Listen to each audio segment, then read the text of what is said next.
Good morning, good afternoon, good evening. Welcome to Raven's Readings. Here are two more of my own stories from the archives. I do like writing to a variety of challenges, and I've done over 100 of these stories so far. You can read them via my website at ravensview.ca.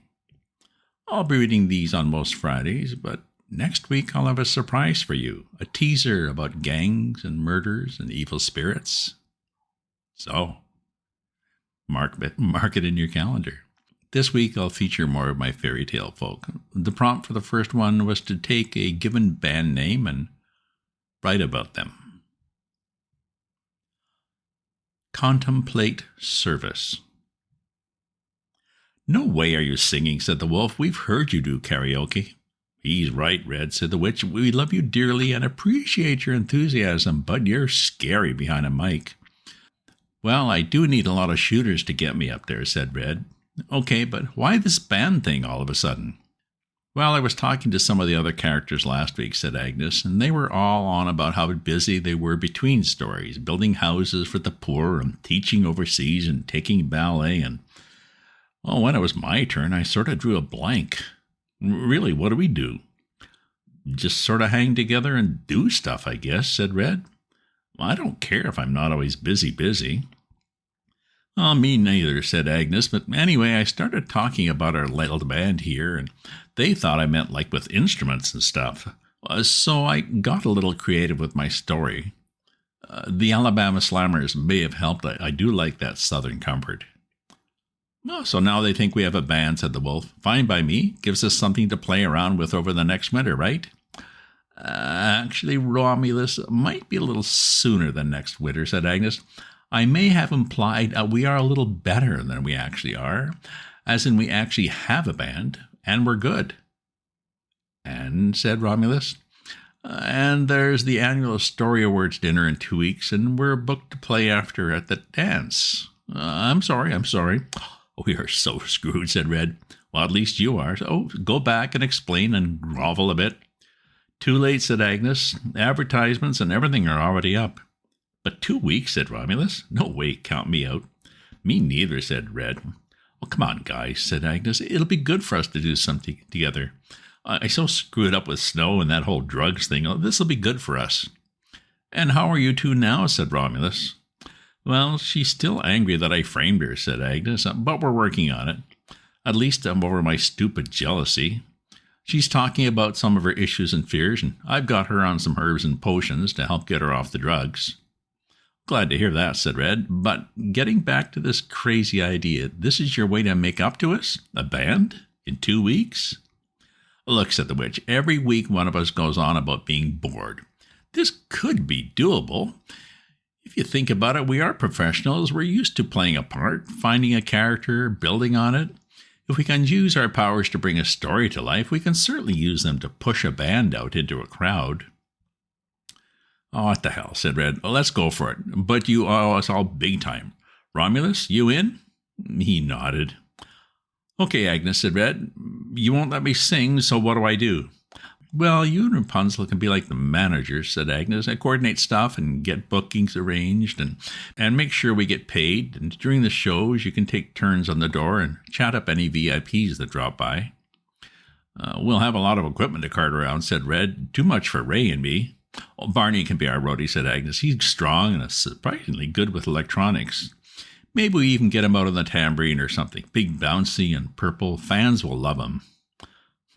Maybe some marketing spin-offs there," said Red. "But who'll be singing?" "Me," said Agnes. I want to do a Janis Joplin sort of thing. Maybe mid-career, loud and brassy, before the Southern comfort and drugs took her down."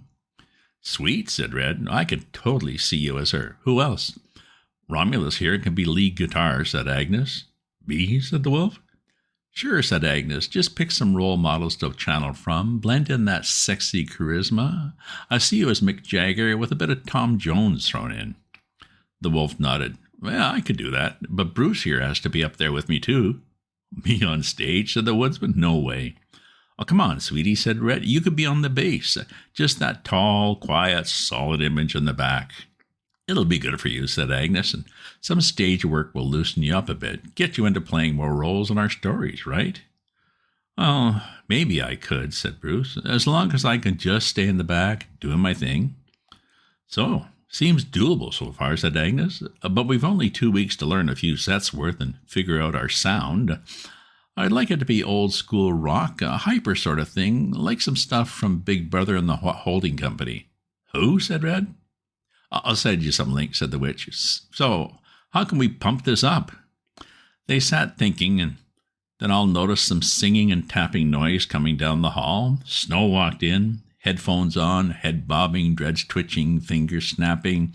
She sat at the table, still listening to whatever it was, foot restlessly tapping, fingers beating out a rhythm, and suddenly looked up.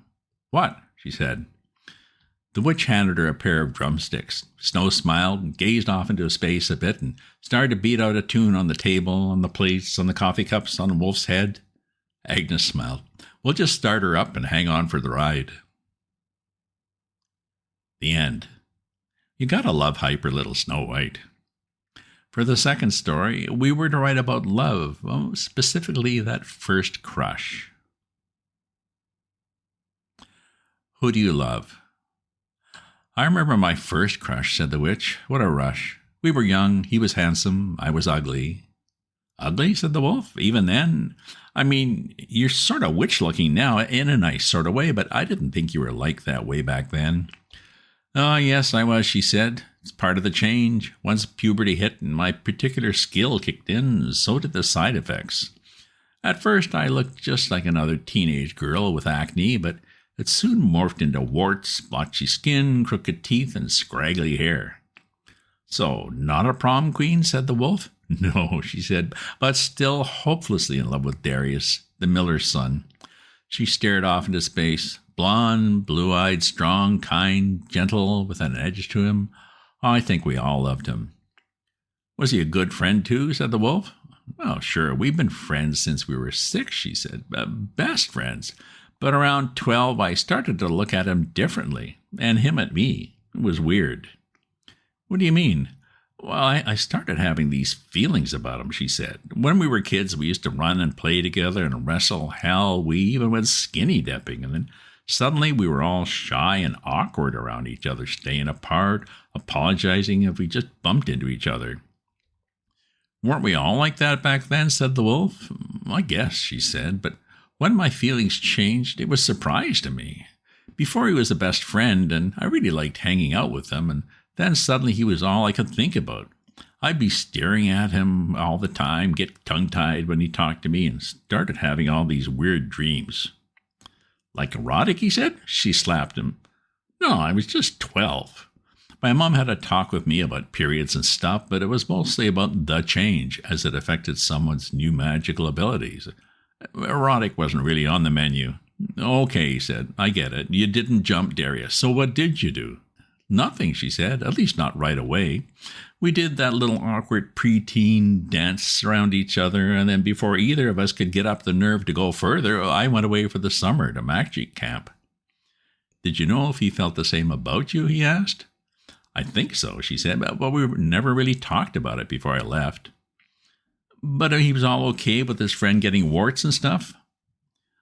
That didn't really start until I got to camp, she said. I think all the spell work triggered it. By the end of the summer, I looked, well, like a witch. A big change, he said? Oh, yeah, she said, compared to only 3 months earlier. Pretty scary. Not that I really minded. For starters, all the other girls had changed too. There were no guys there to worry about. And the kicker? We all had some awesome spellcasting skills, me in particular. You did well, he said. Top of the class, she said. Even got a scholarship to Witch College and a job guarantee of an interview with the Grimms. But how did you face Darius with that face, said the wolf. I didn't, she said. Used a spell. In his eyes, I changed from a sort of nice-looking best friend to a drop-dead gorgeous beauty queen. I may have overdone it. Let me guess, said the wolf. You scared him away. He looked in the mirror and smoothed down an eyebrow. Happens to me all the time. I'm just too much. I have to tone back that magical charisma the stories have given me. Yeah, whatever, she said. So what I did was dial back the beauty queen a bit and add an attraction charm. He calmed down and started asking me out on dates. And you lived happily ever after, he said? She looked at him, eyebrow raised. Is there a Darius in this room with us? No, we hung out, had fun at first. It was nice.